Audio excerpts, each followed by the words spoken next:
Welcome to the 13th postgraduate case presentation series, which Ampok is initiating. So today we are having we are having a case of carcinoma stomach. Dr. Neeraj will be presenting the case. Is a second year postgraduate student at MBR Cancer Center. So we have two examiners, Dr. Praveen Shanai from Malabar Cancer Center and Dr. Amit Ramaswamy from Tata Memorial. So I request the examiners to take over the proceedings. Thank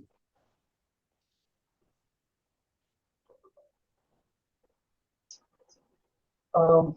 Good evening, everyone. Maybe Dr. Nija can start the presentation, and then when and if required in between, the two of us can ask questions. Good evening, sir. A 54-year-old gentleman residing in Wayanad is a businessman by occupation, presented with chief complaints of abdominal pain of 2 months duration and vomiting of 1 month duration. History of presenting illness. The patient was apparently all right 2 months back when he developed an abdominal pain. The abdominal pain was present in the upper half of the abdomen. It was gradual in onset, dull aching type of pain, which was non-radiating, aggravated by food intake, relieved by oral antacids initially. Now he is having persistent pain at present. He is also giving a history of vomiting since 1 month, which occurs immediately after meals within 30 minutes. It is non-projectile, non-bilious, not blood-stained, and contains semi-digested food particle. He gives a history of loss of appetite and early satiety. There is also a history of loss of weight of about 7 kg weight loss in 2 months. There is no history of vomiting of blood or passing of dark tarry stools, no history of dysphagia, no history of weakness or easy fatigability, no history of yellowish discoloration of urine, skin, sclera, no history of any back pain, fever, altered bowel habits, abdominal distension, breathlessness, coughing of blood, or chest pain. Coming to the past history, he doesn't give any history of significant comorbidities or major illnesses in the past. There is no history of any prior surgery, no history suggestive of gastritis, no history of any prior hospital admissions or repeated blood transfusions. Coming to personal history, he is married, has 3 children. He is taking a mixed diet with no history of smoking or alcoholism, and he is having normal bowel habits. Family history, there is no history of malignancy in family members.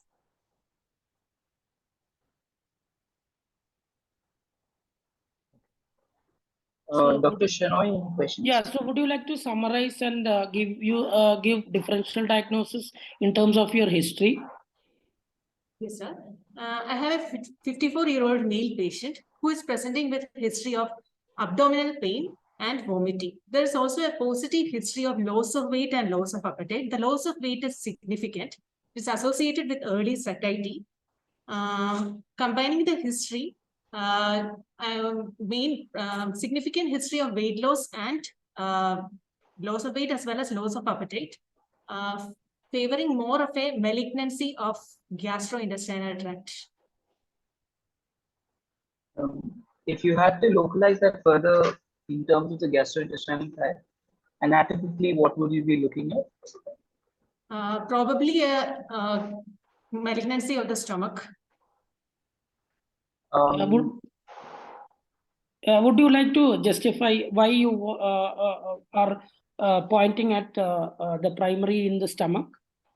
So the location of the pain is in the upper half in the epigastric region. And also he gives a history of early satiety, which can occur in diffuse type of, which can occur in gastric cancer when there is an infiltration of the gastric cancer layer where there is loss of extensibility. There is also a history of loss of significant weight loss, which can be seen in carcinoma stomach. There's about 7 kg weight loss in this patient. Could it be pancreas also?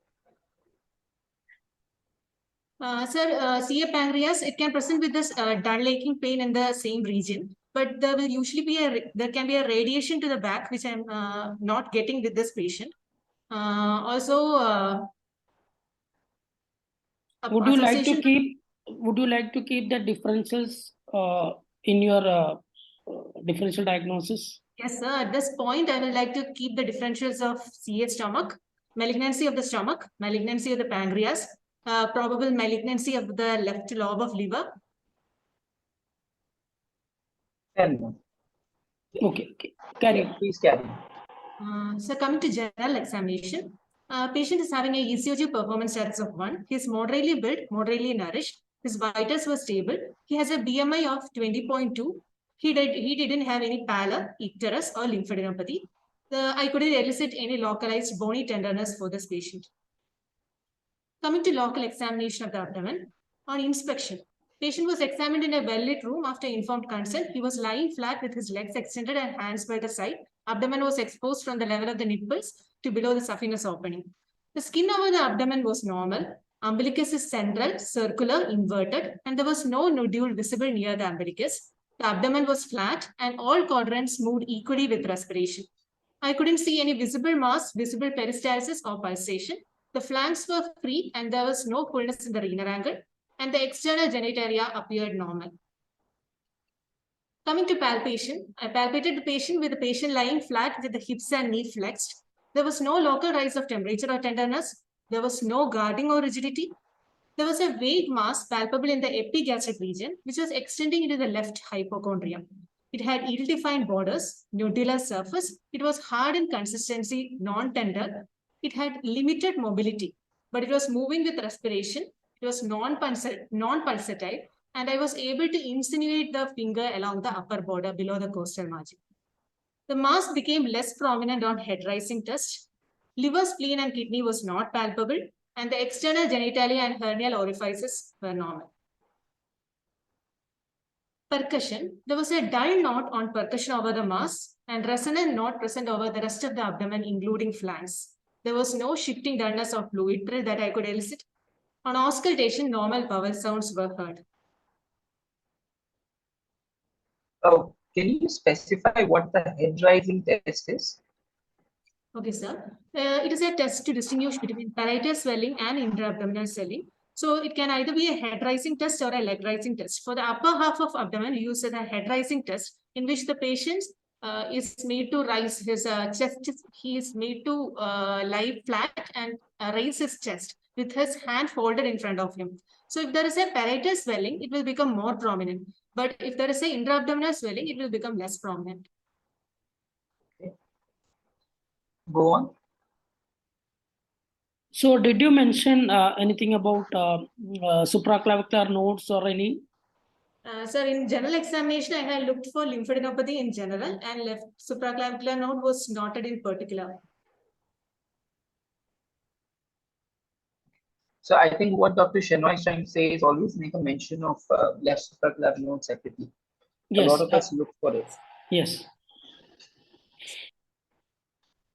Please go on. Sir, I did a digital rectal examination, which was normal, and the systemic examination of the patient was also normal.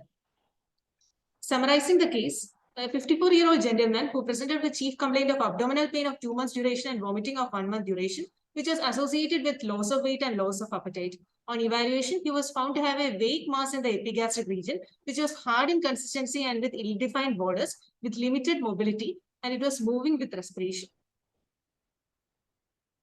So based on your history and exam, have you come to any kind of pinpointing, or would you still stick with just a GI malignancy? Again, sir, I keep my first diagnosis as malignancy of the stomach. Okay. My other 2 diagnoses were malignancy of the pancreas and of the liver. But in case of a liver mass, I wouldn't have been able to insinuate below the costal margin, but I was able to in this case.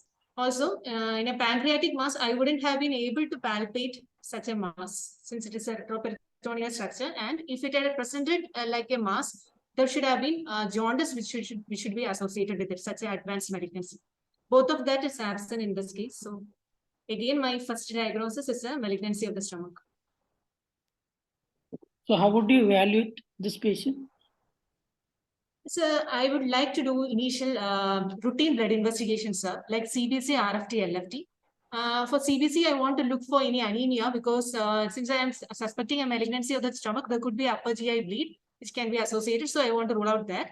Then I would like a RFT because I want to know the baseline renal function. I am planning a imaging for this patient. So I would like to know the baseline renal function, and I would also like a LFT as a baseline value to rule out the remote possibility of liver mets or any liver involvement. After the routine blood investigations, I will go into imaging, and I will prefer a contrast enhanced CT with oral and IV contrast of the thorax as well as the abdomen. Dr. Nijak, considering that you were strongly suggesting a gastric primary, don't you think an upper GI would also be useful prior, or would you wait for your imaging?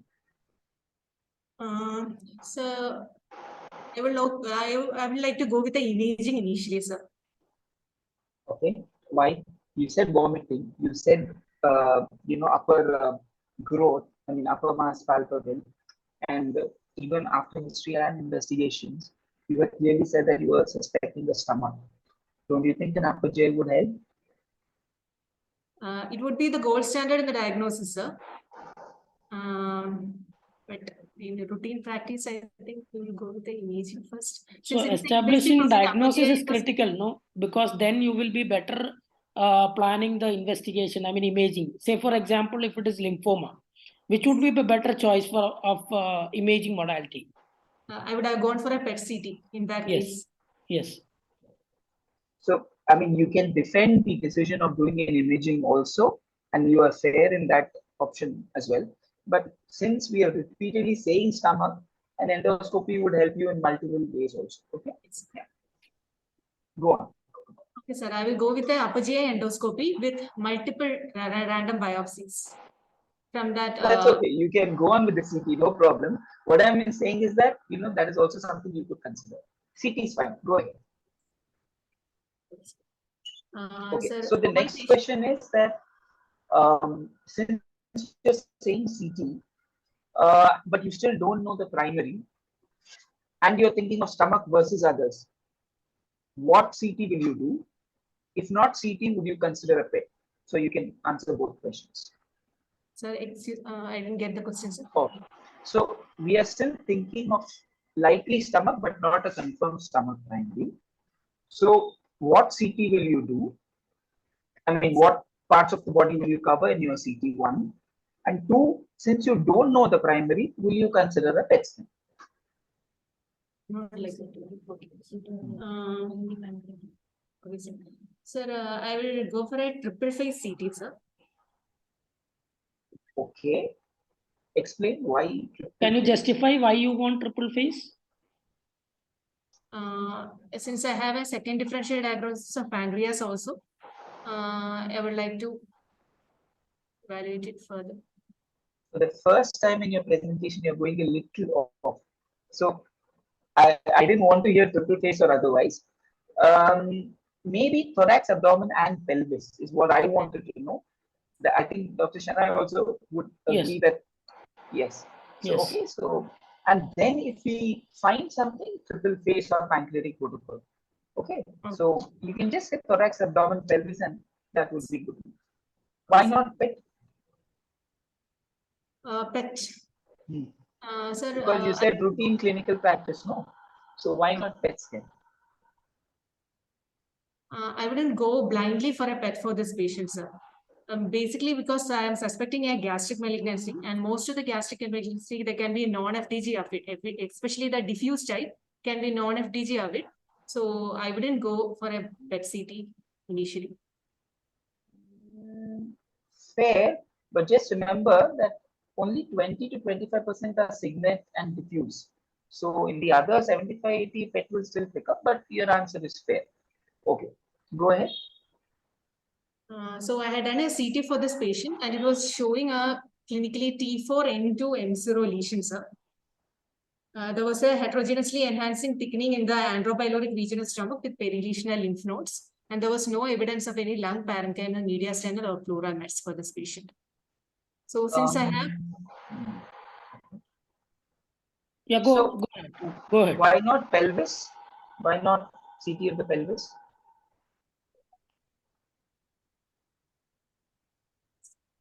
I mean, a full staging would involve thorax, abdomen, and pelvis, right? Okay, so Why pelvis is essential? Is there, I mean, is there any reason that we are suggesting pelvis is also required in the CT cuts? Yes, sir. There can be distant mets, including ascites, the Krukenberg deposits, then Bloomer shelf deposits, etc., can be present. The Disseminated last, mets.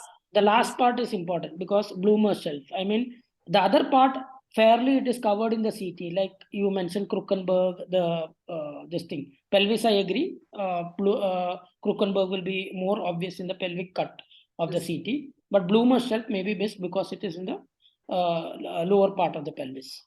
And clinically, it is important.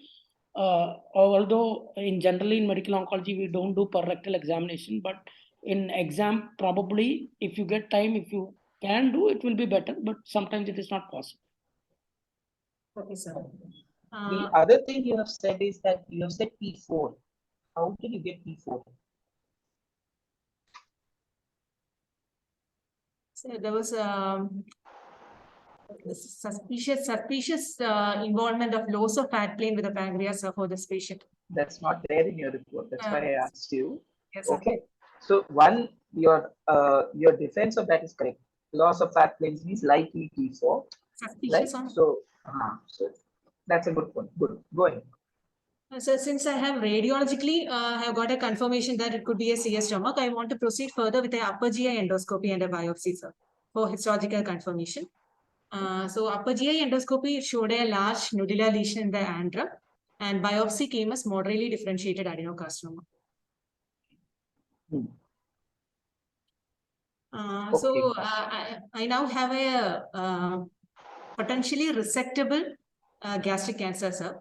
So further treatment plan regarding further evaluation and management, I would like to discuss in a multidisciplinary review team along with surgical oncologist. I will try to proceed further after discussion with surgical oncologist. In our institute, we usually go for a staging laparoscopy and a cytology. Why is staging laparoscopy important? So staging laparoscopy, it can complement our imaging in the detection of the occult peritoneal mets. In about 25% of the cases which are not detected in the CT, peritoneal mets, they can get detected in the staging laparoscopy. And it can change the management of the patient. It can avoid unnecessary laparotomy in the future. Okay. The other thing is when you say T4, right? In a staging lab, you can pick up serosal disease, which would also indicate T4. That would also help in your staging. Right? Okay. So just going back, would PET help in such cases? Does PET have any advantage over CT in terms of staging? Sir, PET-CT, it is not as such recommended in the evaluation of gastric cancer, but it can be used in selected conditions. If, for example, equivocal findings in CT, then you can go for a PET-CT when clinically indicated. But it has a low sensitivity for detection of peritoneal mets. And it's also, as I said earlier, the FDG ability is not there for most of the diffuse type of gastric cancer. But generally, diffuse gastric cancer is less common compared to intestinal type. Which has better sensitivity for distant mets? Better sensitivity for distant mets is PET-CT. Okay. Also, what if I said that the patient came to you with a PET-CT? Would that suffice? Or no? So if the patient came to you with a PET-CT, not just a PET-CT, PET-CT, would you still do a staging lab? Yes, sir. Correct. Even if the patient comes with a PET-CT, the peritoneal disease uptake is less, and the same 20%, 25% tube growths. Correct. Okay. So you want to take them to the multidisciplinary committee. Then Yes, what sir. do you do? We went with a staging laparoscopy for this patient. There was no ascites, no evidence of peritoneal or serosal disease, no evidence of any liver mets. And the peritoneal washing cytology was also negative. So if the peritoneal cytology had come positive, would that change anything for you in your institution? yes, a peritoneal cytology positive, even in the absence of peritoneal mets, it is a poor prognostic factor. So they have a less median survival compared to those with a negative peritoneal cytology, and they have a early risk of peritoneal relapse. So in that patient, going with a very radical intent treatment might not yield that much benefit. The benefit is not as such validated in such type of patients where we give. What would you do? You've given good evidence, but what would you do? Same patient, everything is same, but positive peritoneal cytology. Sir, I would still go for a curative approach for this patient. With the implant treatment of perioperative treatment. Fair is enough. had. A lot of countries would still do that. In Japan, for example, they would not offer that patient curative surgery. But North America, Europe, India, all of us would consider that good. Yeah, go ahead. Then, So for this patient, our decision was to proceed with the perioperative chemotherapy followed by a curative surgical resection later. so everyone now talks of targeted immunotherapy. So would you consider any biomarkers in this patient? Yes, sir. Yes, sir. I would consider more, all confirmed gastric cancer patients. They have to undergo the MMR or MSI testing.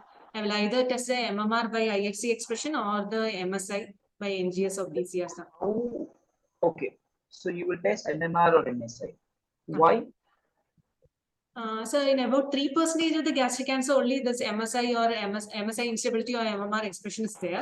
But in those patients, immune checkpoint blockade is a very effective method of treatment with very good result. So I would like to. Okay, you're going into very dangerous territory there, because loco-regionally advanced non-metastatic cancers, at the most, you have only phase 2 data. Okay, so that is not a standard of care, so it might become standard in the future. So be careful with that. Okay, that is one. And it's probably around 9 to 10%, not 3% in non-metastatic cancers. Okay, so you need to be able to defend what you're saying. So maybe you can consider MMR or MSI, but usually no. Okay, that's what you should do. So assuming this patient comes to you and says, you know what, I've heard that chemo really doesn't help too much. My doctor says I want to get it operated up front. Is that right, wrong? Is that an approach you would consider? Sir, I would tell him about the advantages with perioperative chemotherapy compared to surgery alone in this case. Especially he says he will think of chemo after surgery. He's not saying no chemo. He's saying I'll do it later. So how would you convince the patient to go for perioperative chemotherapy? What are the advantages of perioperative chemotherapy? Sir, I would tell him that the perioperative chemotherapy is a better tolerated. It is having a better tumor downstaging with a high chance of a curative resection, high R0 resection rate. And there's also better effectiveness because the tumor is having a nice vascularization. So chemotherapy is more effective and we can eradicate micrometastatic disease also earlier. So these options, these advantages won't be there when he go for a straight surgery and later chemotherapy. So I would convince him to go for it. So, I mean, this is the standard, benefits of NACT or perioperative that we say for almost all solid tumors, which you have said correctly. The only thing is that compared to surgery alone, obviously there's a survival benefit. That is one of the first things you should say. And then the technical points which you said, which are right. Okay. The guy has gone to Google University and says that, in Japan, when they operate, after survival in stage 3A, it is 70%. But perioperative is only 45-50%. So why are you not operating first? Offering, sir, I couldn't get the. Okay. So a lot of the Japanese data, even in stage 3A, says that 5-year survival is 60%.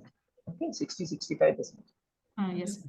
But with perioperative, and we'll come to that, it is around 45 to 50. So then why not offer surgery first? So in Japan and that eastern part of the world, Eastern Asia and all, so the surgical expertise is very good. and they have a more detailed. They have a Don't say that to your surgeons, they'll kill you. Okay. they have, So yeah, but just remember that the same patient in different parts of the world, they are treated separately. Okay. So upfront surgery and adjuvant is also an option. You can't rule it out. Okay. Just remember that. And if you read up the data, stage to stage, those patients do better. So there's something different in the biology itself. It's not a question of expertise or possibly not expertise. Okay. Okay. So you're going to offer perio. What perio? so perioperative chemotherapy for this patient. He is a comparatively young patient with a good performance status and no comorbidities. I will go with a float regimen chemotherapy for this patient. 4 cycles of float. Do you remember the doses of float? Yes, sir. Float, we give here docetaxel. It is 50 mg per meter square. Then oxaliplatin 85 mg per meter square. Calcium leucovorin 350 mg and 5FU 2600 mg per meter square. Just check the leucovorin. I think Yes, it's more leucovorin you complicated. should check. Yeah, Yeah. just check. Otherwise, you're right. Okay, fine. So that's the chemo bit. So when you please. give float, what pre-medications do you give? So we should give a aprepitant because it's having significant risk of nausea and vomiting. No, that's not how you answer.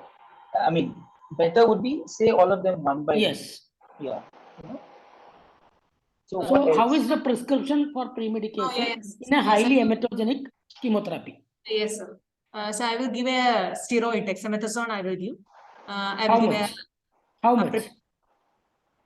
8 mg, sir. Then I will give capsule aprepitant 125/80 mg, 125 on the first day and 80 mg on the second and third day. I will also be giving injection Rantac, injection. So in highly emetogenic, do they specify that you need ranitidine, and is the dexa dose 8 mg or something else?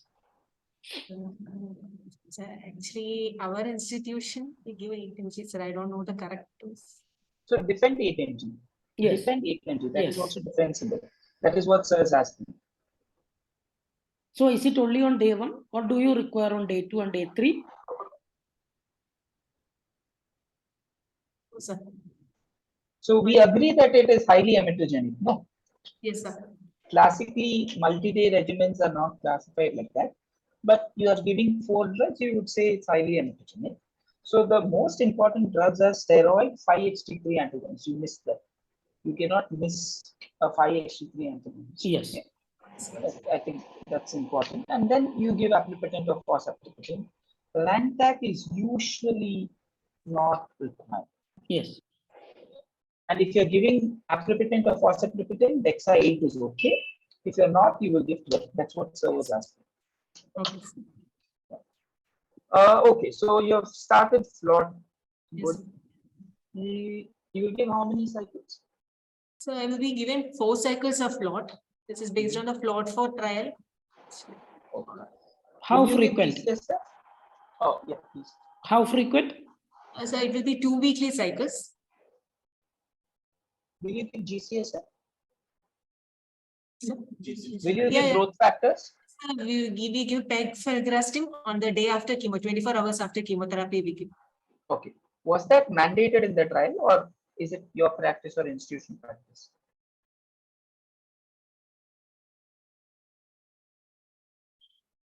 Okay, I'll tell you that. Okay, why I'm asking this that what is your expected rate of febrile neutropenia with this?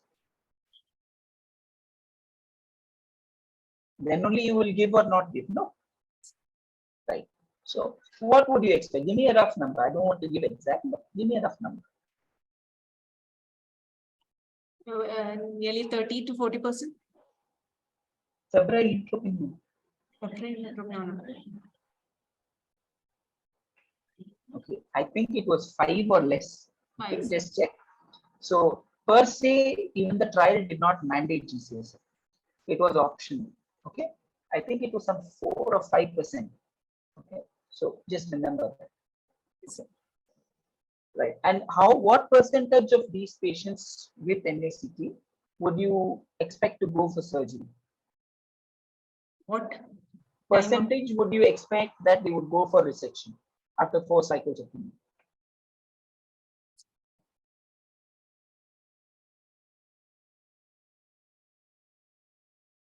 Okay, it's very high. It's around 90% to 95% will go, at least in the trial data. Okay, 90% will go for surgery. It's only 10% or so who will not. Okay, okay. What are the other common side effects that you would expect with float?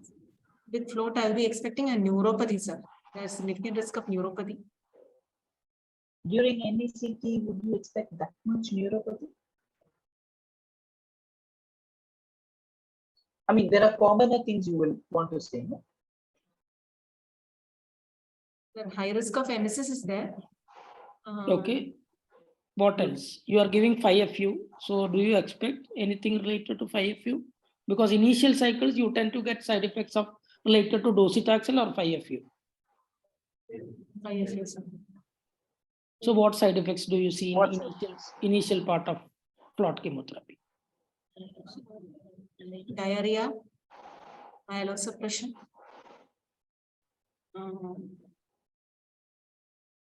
Dr. Praveen had given you only 5FU. Common side effects, what is it? First? Cardiac abnormality. No, that is rare. There. Mucositis, no? Yeah, mucositis, diarrhea you told already, mucositis. It's important. Okay? So, when in doubt with chemo, always say CINV, vomiting, mucositis, myelosuppression. That should be like a stuck record. And then you can give numbers and all. Okay? Right. Neuropathy likely you will get when you're given more chemo, not so much within 4. So more towards 7th or 8th cycle Yes. adjuvant when you come, it is neuropathy. Great. So this patient float you gave, then what happened? So we reassessment imaging is done about 2 weeks after the last cycle of float. Okay. And okay, let's say that and what was, can you give me any details of the surgery that was done? Assume that he had response and he was fit enough for surgery. What are the basics of surgery that you want to make sure are done with this patient? So basics of surgery, first of all, I will try to go for a gastric preservation approach as far as possible. If I am able to achieve a R0 resection with safe proximal as well as distal resection margin, I will prefer a gastric preservation approach for this patient. That means distal gastrectomy. Yes, sir. Okay. What else? Then I would like adequate lymph node dissection, at least a D2 dissection is needed for this patient. So what do you mean by adequate lymph node dissection? At least 16 lymph nodes, preferably up to 30 lymph nodes should be removed at the time of the curative resection of resectable gastric cancer. So it should encompass the D2 lymph nodes. That is the perigastric lymph nodes along with the lymph nodes along the named arteries like the left gastric, celiac, proper hepatic, along the splenic hilum and the splenic artery. Okay. So why D2? What advantage does it give? Actual randomized data says that D2 may not be better than D1 in terms of survival outcomes. So why D2? So what you said is right, but back it up. D2 dissection is associated with reduced risk of relapses, locoregional relapse. Some disturbance somewhere.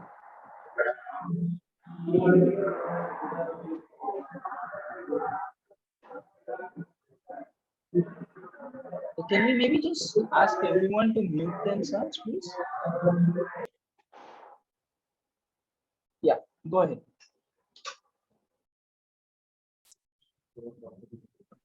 Sir, locoregional recurrence is reduced risk of locoregional recurrence with D2 dissection. So basically, you should remember the Dutch cancer trial. Okay, they in their short-term outcomes they didn't find any differences in survival, but the long-term outcomes clearly said that D2 is better than D1. There are other nuances to it, but at least the duct cancer trial you should know. Okay, great. Okay, so the patient underwent surgery. Your final histopathology says it's a YPT2N1 tumor. TRG is, do you do TRG in your institution? Tumor regression grade? Tumor regression score, sir. Yeah, do you do that? And what do you use in your institution? Response to therapy, it's an indicator of response to therapy, whether partial response, complete response, near partial response, near complete response, no response. What classification do you use? Sorry, that's what I mean.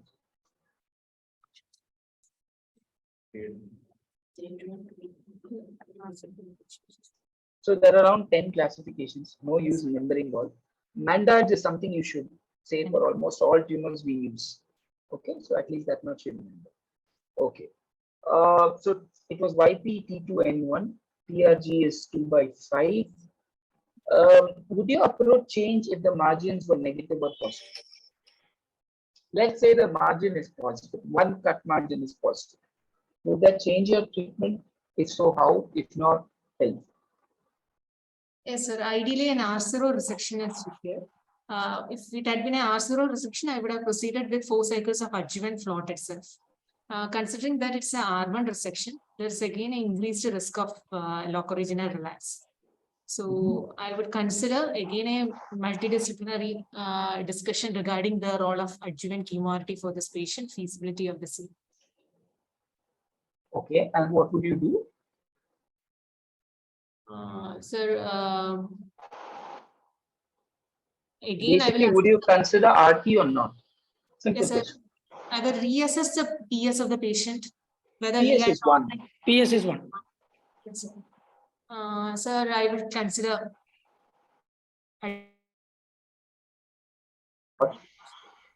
Based on what evidence?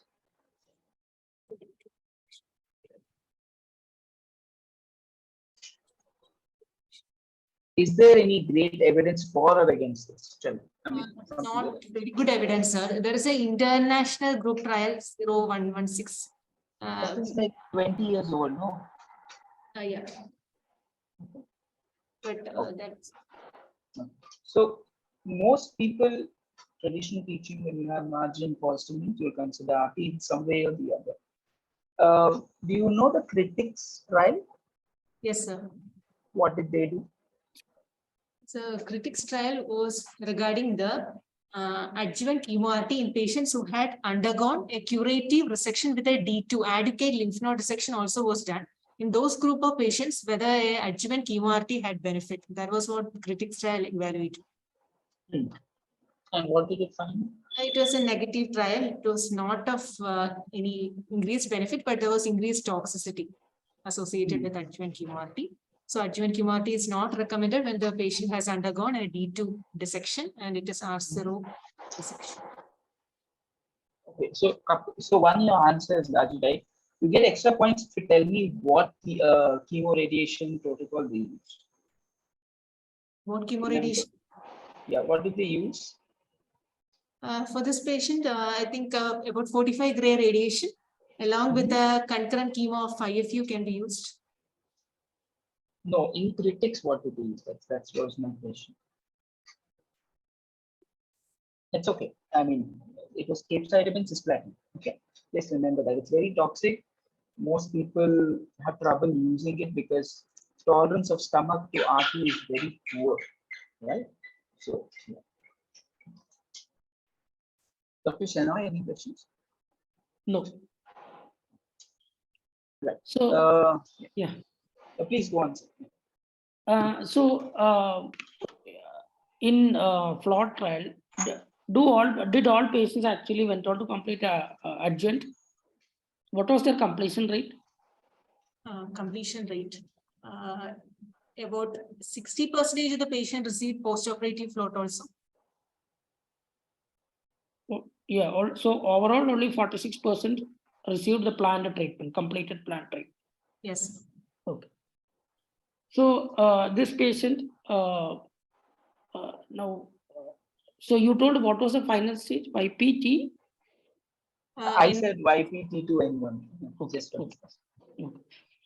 So after the chemotherapy is done, how do you follow up this patient?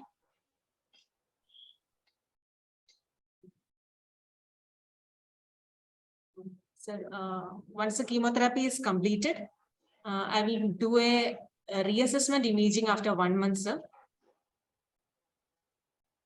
Why? Is that standard or is that indicated or what are you thinking of?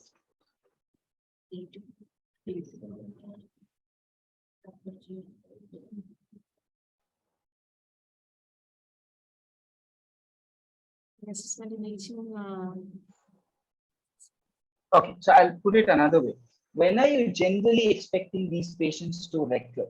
I'm assuming that you want to do an imaging to look for recurrences. So when are you expecting them?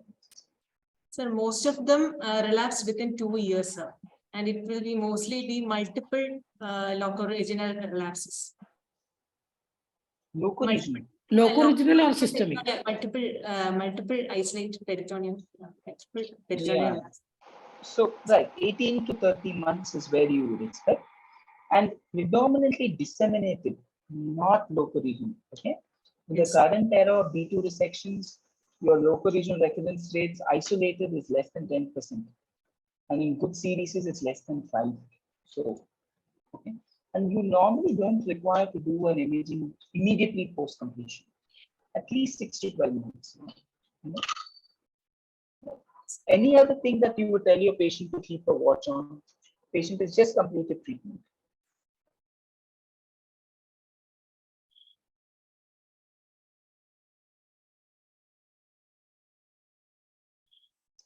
So one, nutrition, right? Dr. Praveen clearly said that just 46% actually complete this. So a lot of them are going to be nutritionally, not very good. Would you consider B12 supplementation for this patient? Not if it is a distal gastrectomy, sir. For a total gastrectomy, I would have considered vitamin B12 supplementation. Yeah. The data for distal is much less. It's mainly for total. Right. Okay. So after 1 year, you took a CT scan and found a liver lesion. How will you proceed? Found a liver mass, sir. Yeah, there is a liver lesion. You in a routine follow-up of this CS stomach patient who underwent NACT surgery and adjuvant. 1 year, at the end of 1 year, you did a CT scan, found out that there is a liver lesion. So how would you proceed? Sir, I would go for a guided biopsy from the liver lesion, sir. Okay, fair enough. And after the biopsy is done, what would you request on the biopsy? If it is reported as moderately differentiated adenocarcinoma, possibly gastric primary, recurrence of a gastric primary. Since it is a recurrence for metastatic disease, I will go for molecular testing with HER2 as well as PDL1 expression has to be checked, sir. So you request for a PDL1 expression or do something else in GI primaries? PDL1 combined positivity score and HER2 by IRC and microsatellite instability or MMR by IRC has to be done. Okay. So these three, though, you definitely will do. And remember, PDL1 alone is not really helpful. It is the CPS that is helpful. Any other marker based on recent data for extra points, if I say you have to do extra marks, now you're like gold medal category. One other marker for which there is now, a drug that is now getting approved in the US. Entrax. Less than 0.3%. Something more. So Claudlin 18.2. Okay. Just remember, there's now phase 3 data almost out. Not many centers in India do it, but it's something that will come in some. Okay. What percentage of these cancers do you expect to be HER2 positive? I expect to be HER2 positive. HER2 positive. HER2 positivity is seen about 7 to 38% of the patients, sir. And it is 7 to 38 is a diplomatic answer. That's too wide a range. You have to give me something a little more. yeah, 15 to 20%. 15 to 20% is fair. Okay. Okay. Yes. And MSI? MSI is seen about 5% patients, 5 to 3 to 5%. Yeah. So imagine if he is HER2 positive, is there any advantage in the further management of gastric cancer? Yes, sir. In a HER2 positive metastatic cancer, gastric cancer, the TOGA trial has proven efficacy with addition of trastuzumab to the routine chemotherapy with the improved survival benefit. What was the routine chemotherapy? 5FU cisplatin, sir. Any other regimen that you can use? Any other agents? No, sir. Trastuzumab deruxtecan can be used. No, I meant chemo background, sir. Cis-5FU, how commonly do you use cis-5FU in your practice? Less, no. Yes, So sir. any other companion chemo that you can use? Commonly used. Capecitabine plus trastuzumab. Capox plus trastuzumab. Capox plus trastuzumab. Okay. Assuming the patient doesn't have background neuropathy and had previously tolerated well. So is there any difference between capecitabine and 5FU? Sir, nearly the side effects are similar to side effect profile of both are nearly the same, sir. You might want to change your answer. Okay, so always when some question like this is asked, just go from the start. Okay, in terms of mechanism, how capecitabine is different from 5FU. Okay, start from there, then go to the side effect profile. Just remember that. Okay, and the side effect profiles are different. Okay, what are what side effects would you find dissimilar between the two or similar? Capecitabine can be associated with hand-foot syndrome.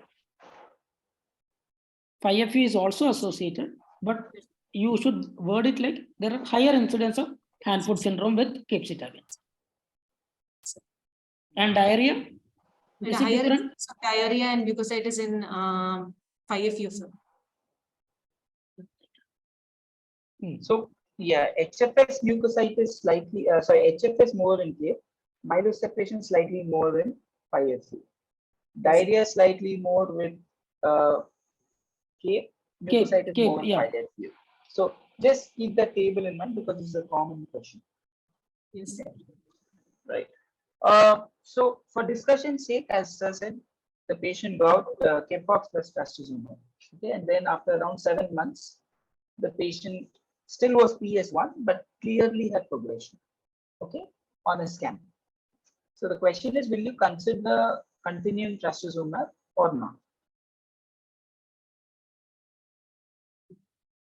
Progression on trastuzumab. Capox plus trastuzumab, there is progression. So what will you do?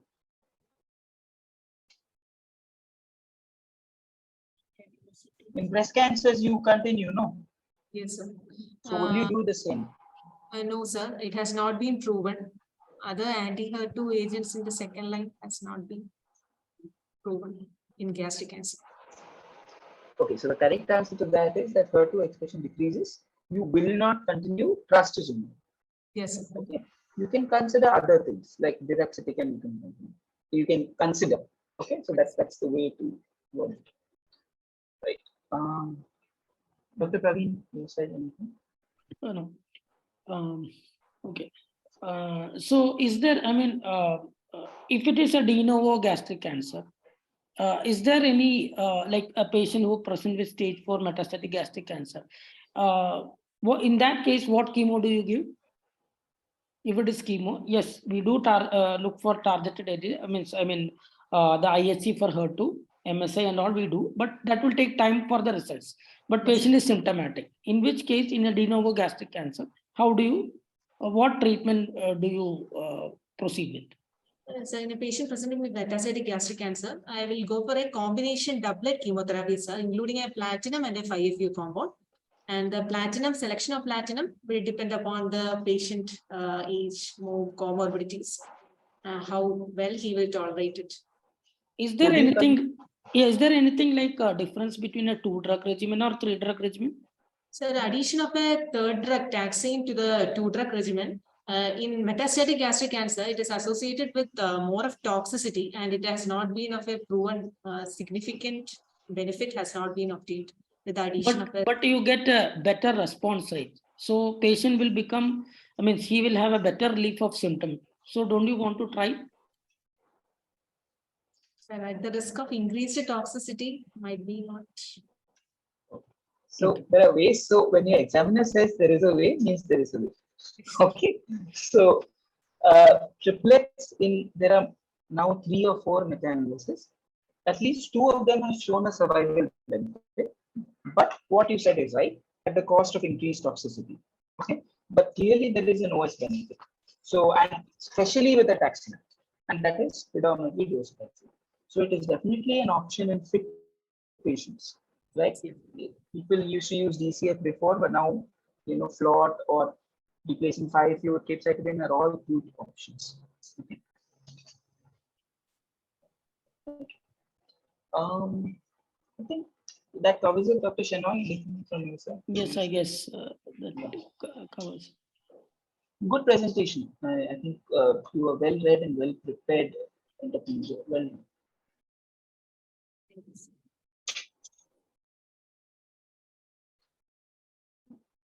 So there are no further questions from the examiners. I think we'll close the session. Thank you, Dr. Anand Ramaswamy and Dr. Praveen, for that good question answering section. I think that the postgraduates, everybody would have benefited. Stomach cancer, I don't think like normally we'll be getting a case, but then the discussion can actually go when you get any GI malignancies or upper GI symptoms, it can actually go anywhere. So the reason why we are taking these things is that the students should be prepared for all these things. You should not be always be biased that you'll be getting breast cancer or cervical ovarian cancer or lymphoma, all these things. You get once in an examination, you can be taken to any direction. So this is all the exercise that will help you in the examination kind of the examination. So once again, Neeraja, it was a very good presentation. I think I'm sure that you would have passed. So you're still in second year, there is still a long way to go. Still continue to read so that you'll come up with flying colors in your examination and in your future practice also. So once again, thank you, Dr. Praveen and Dr. Anand. So thank you. Goodbye to all the people who attended. So thanks. Thank you. Thank you. Thank you. Thank you.